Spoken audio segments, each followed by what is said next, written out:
WOSU's Curious Sea Bus answers your questions about our region, its history, and its people.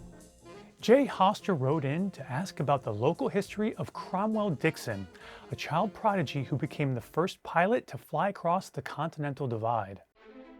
Dixon grew up in Columbus's University District, where his engineering talent made him a local celebrity. He started by building complex contraptions in his backyard, including a roller coaster and a motorcycle. Eventually, he turned to aviation. At the time, airplanes were just starting to get off the ground.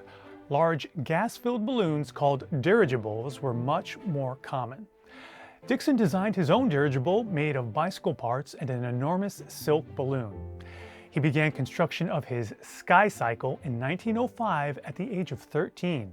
He spent 2 years perfecting the aircraft and ran test flights on Ohio State's campus.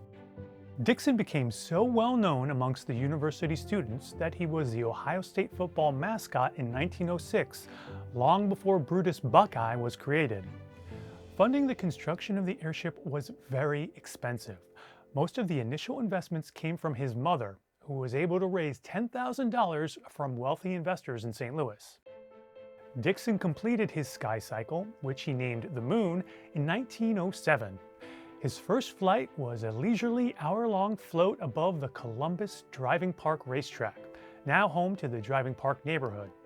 After several successful flights at the racetrack, Dixon began performing daily at Olentangy Park, an amusement park in Clintonville.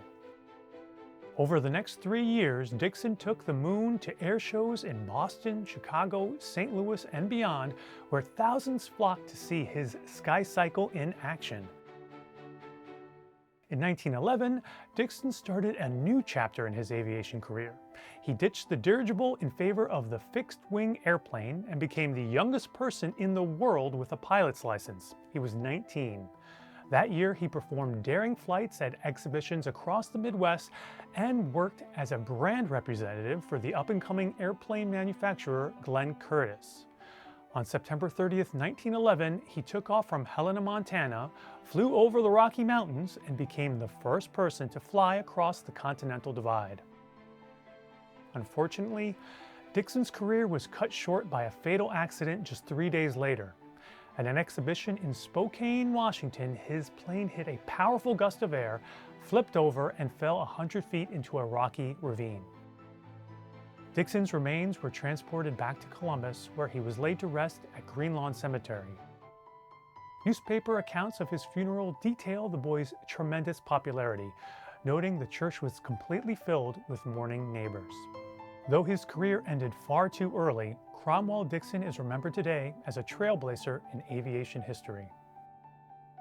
Do you have a question for Curious Sea Bus? Head over to wosu.org/curious to submit your idea, vote on which question we should investigate next, and see what we've covered so far.